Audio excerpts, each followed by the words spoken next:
평양성 회담이 결렬되자 백제와 고구려는 더욱 적극적으로 신라를 공격하기 시작했습니다.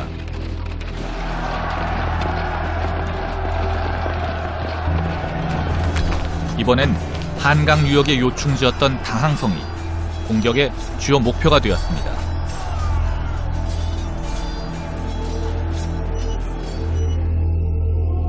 이곳마저 잃는다면 신라는 경상도 지역의 지방 정권으로 돌아가야만 했죠.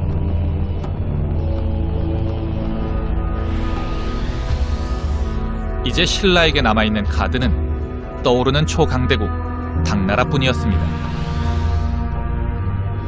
당나라는 618년 중국을 통일한 이후 돌궐, 토요콘, 고창 등의 주변 국가들을 정복하며 대제국을 건설하고 있었습니다.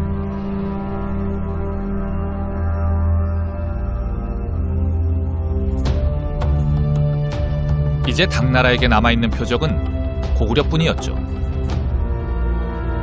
하지만 이 시점에서 당나라를 끌어들이는 것에는 두 가지 심각한 문제가 있었습니다. 첫 번째 문제점은 신라와 당나라의 전략적 목표가 서로 다르다는 것이었습니다. 우선 당나라는 백제에게 관심이 없었습니다. 당나라의 목표는 고구려였죠. 따라서 당나라가 신라에게 원하고 있었던 것도 당나라가 고구려를 공격할 때 신라가 남쪽에서 협력을 해주는 것이었습니다. 하지만 신라의 당면 과제는 백제였습니다. 한반도 남부의 패권을 놓고 다투고 있었던 것도 백제였고, 지난 수년간 신라에 대한 집요한 공격을 주도하고 있었던 건 역시 백제였습니다. 더군다나 당나라의 요구대로 섣부르게 고구려를 공격했다가는 백제에게 옆구리를 강타당할 위험이 있었습니다. 양자의 이해관계는 이처럼 서로 다른 것이었습니다.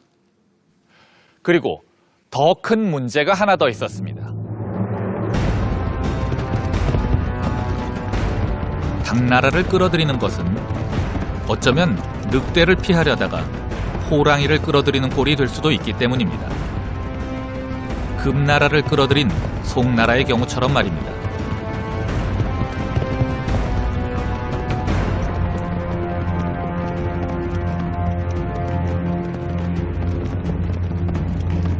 서기 1125년 북방의 요나라에게 눌려 지내던 송나라는 만주의 새로운 강자로 떠오르고 있던 금나라를 이용할 계획을 세웁니다. 금나라 군대의 힘을 빌어 요나라를 물리치고 요나라에게 빼앗긴 영토를 회복하려는 것이었죠. 성공한다면 남의 칼을 빌어 원수를 제거하는 일석이조의 계획이었습니다. 송나라의 계획은 성공하는 것처럼 보였습니다. 금나라와 송나라의 연합군에 의해 요나라는 멸망하고 연운 16주는 다시 송나라의 차지가 되었습니다. 문제는 그 다음이었습니다. 전쟁 과정에서 송나라의 허약함을 파악한 금나라는 이제 공격 방향을 송나라로 바꿉니다. 결과는 비극적이었습니다. 송나라의 수도인 개봉이 함락되고 송나라의 황제 휘종과 흠종은 포로로 전락합니다. 금나라 황제는 송나라 황제의 어리석음을 비웃으며 아버지인 휘종에게는 정신이 혼미한 자라는 의미에서 혼덕공이라는 칭호를, 아들인 흠종에게는 더욱 어리석은 자라는 의미에서 중혼후라는 칭호를 내립니다. 송나라로서는 그야말로 늑대를 쫓으려다가 호랑이를 불러들인 것입니다.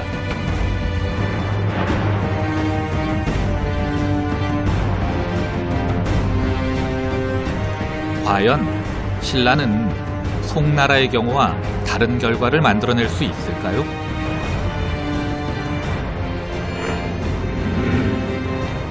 실제 신라와 당나라의 국력 차이를 생각하면 송나라의 경우보다 더 어려워 보이는데 말입니다. ますと、唐という大国の軍隊を朝鮮半島に引き入れるということは、朝鮮半島そのものが、唐に支配されてしまう危険性がありますよね。党としては、とにかく、朝鮮三国の中で一番強いのは国領だから、国領さえやっつけてしまえば、まあ変な話、ペクチやシルラなんて、まあ後からゆっくり、支配していけばいいという考え方だと思うんですね。One of the great difficulties that I think any country faces is how much to trust the countries that promise to protect it, promise to be its allies, promise to be supportive in the event of any challenge to that country's autonomy or destiny. And on the one hand, I think most countries would like to believe in the truth of the alliances that they have, especially if they're in a very dangerous environment or in a situation where multiple countries are putting pressure on it to move in one direction or another. 과연 김춘추와 김유신의 대책은 무엇일까요? 김춘추와 김유신이 대책 마련에 골몰하고 있던 그때 당나라 역시 고구려 문제를 해결하기 위해 전쟁을 시작했습니다. 645년 당태종 휘하의 대군이 고구려로 향한 것입니다.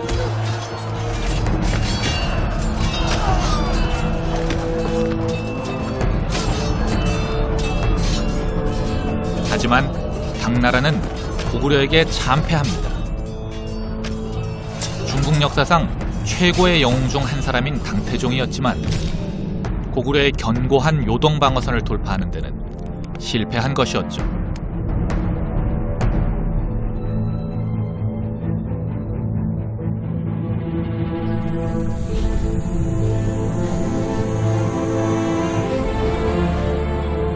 수양제와 달리 어리석지 않았던 당태종은 이 패배로 기존의 대고구려 전략을 근본적으로 재검토하게 됩니다. 기존의 전략이란 압도적인 병력을 동원해서 국경선인 요하에서부터 고구려군을 밀어붙여서 단기전으로 승부를 내는 것입니다. 단기전이어야 하는 이유는 본국으로부터의 병참선이 너무 길기 때문이죠. 그런데 이런 방식으로는 고구려의 견고한 요동 방어선을 돌파하기가 어렵다는 것이 여러 차례의 고구려 원정 실패로 이미 증명된 상태였습니다. 따라서 당태종으로서도 새로운 돌파구가 필요했습니다. 당태종이 새로운 돌파구를 고민하던 그때 김춘추가 이번엔 당나라를 직접 찾아옵니다. 절치부심, 새로운 전략을 고민하고 있던 당태종으로서는 무언가 기대를 가지지 않을 수 없는 방문이었죠. 과연 김춘추는 어떤 제안을 하기 위해 당나라를 찾아온 것일까요?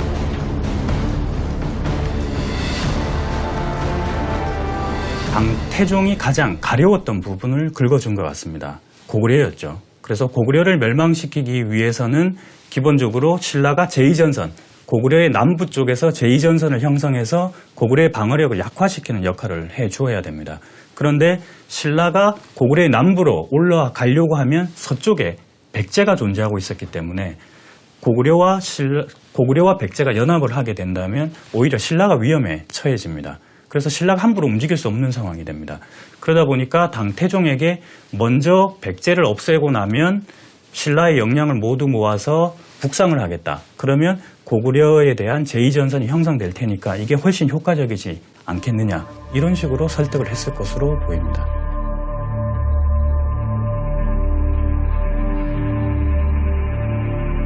더구나 김춘추가 제시한 새로운 전략을 채택할 경우 당나라에는 또 하나의 엄청난 전략적 이점이 생깁니다. 앞서 언급한 것처럼 당시 세계 최강을 자랑하던 당나라 군대가 고구려를 정복하지 못했던 것은 고구려의 강력한 요동방어선을 뚫지 못했기 때문입니다. 그런데 백제를 멸망시킨 후 신라가 본격적으로 고구려 전선에 투입되면 문제가 완전히 달라지는 것이죠. 당나라는 보급에 대한 걱정 없이 바다를 통해 평양을 직접 공격할 수 있게 되며 고구려의 요동방어선은 무용지물이 될 것입니다. 더구나 신라의 병참 지원을 기반으로 좀 더 장기전을 펼치는 것도 가능해집니다.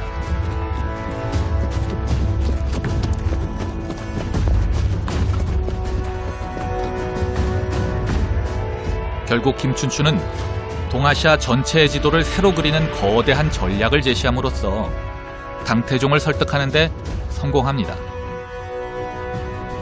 백제 공격에 대한 비밀 합의가 이루어진 것입니다. キム・チョンチョの魅力というのが分かってきて、彼は非常に冷静で、しかも長期的な展望が立てられる。しかもそれは自分の一生だけじゃなくて、自分が亡くなった後、新羅という国が、存続するためにはどうしたらいいかということまで考えられる人物。これはもう歴史上そんなにいないんじゃないかと。つまりこの7世紀だけじゃなくて、人類史上非常に稀な、特に大国ではなくして小国の王子としてそういう人物がいたということが非常に奇跡的じゃないかなと。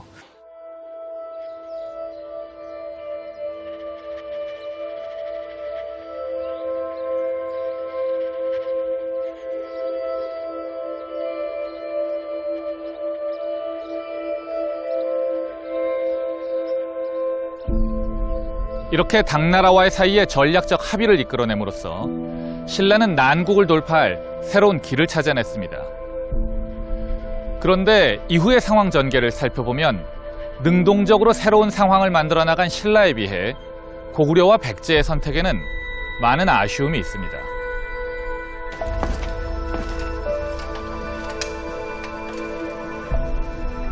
우선 고구려의 연개소문은 김춘추의 제안을 거절함으로써 선택의 여지가 없어진 신라로 하여금 더욱 당나라에 매달리도록 만들었습니다. 결국 남북에서 동시에 공격당하는 상황을 자초한 것이었죠.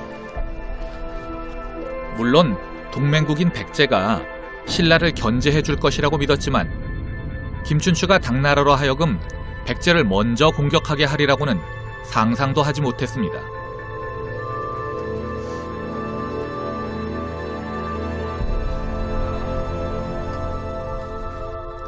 더 큰 문제는 백제였습니다. 백제는 당나라가 자신을 공격하리라고는 꿈에도 생각하지 못했기 때문입니다. 議場の立場から見ますと、唐の攻撃を予期したかどうかっていう点では、北部の古具領との軍事同盟がありましたし、それから新羅に対しては倭国との同盟がありましたので、かなりその唐が直接その攻撃することによる、自国のリスクという点では非常に状況判断が甘かったんではないかというふうに考えますね。 고대 같은 경우는 대군이 이동할 때 특히 중국 세력이 한반도로 들어올 때는 수군을 주로 이용을 합니다. 그런데 항해를 하려면 연안항로, 그러니까 육지가 보이는 거리에서 항해를 하게 됩니다. 그래서 중간중간 기착을 하고 식수를 재공급받기도 하는데, 당시에는 산동반도에서 지금 우리나라의 그 황해도까지 직항하는 그런 직항 노선이 아직까지 본격적으로 개척되지 않은 상황이었습니다.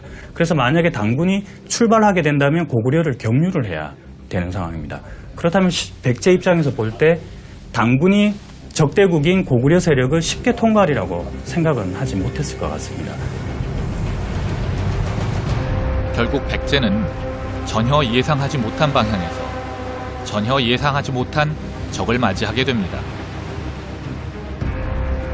서기 660년 당나라의 13만 대군이 서해를 건너 백제로 향한 것입니다.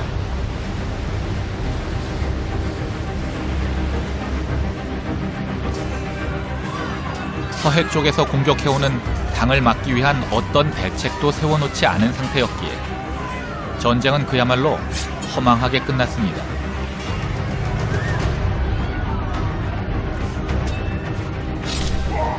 당나라의 선봉대가 백제에 상륙한 게 7월 9일이었는데 의자왕이 포로가 된 것은 7월 18일이었습니다. 700년을 이어온 왕국이었지만 멸망하는 데 걸린 시간은 불과 열흘이었던 것입니다.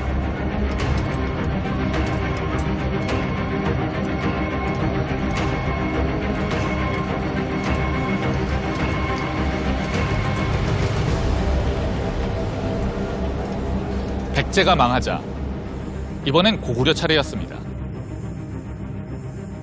사실 어떤 의미에서 백제 침공은 고구려 침공의 예행 연습이기도 했습니다.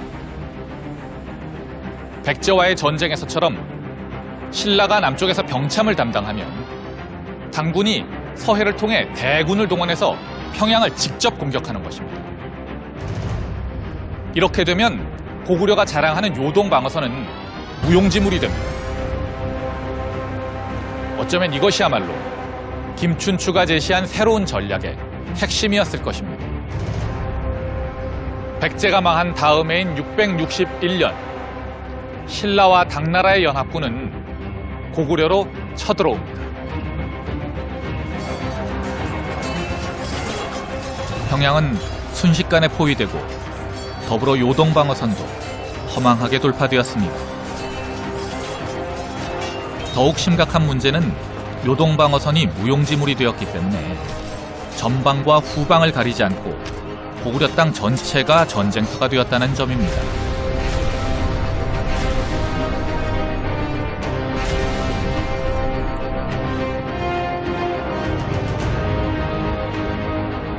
물론 고구려군의 마지막 분투로 661년의 2차 고당 전쟁에서도 고구려는 살아남았습니다.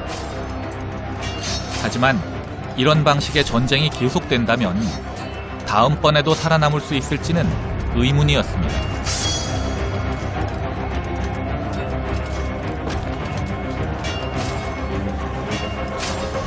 동북아시아의 최강국을 자처하던 고구려의 운명이 바람 앞에 등불이 되고 만 것입니다.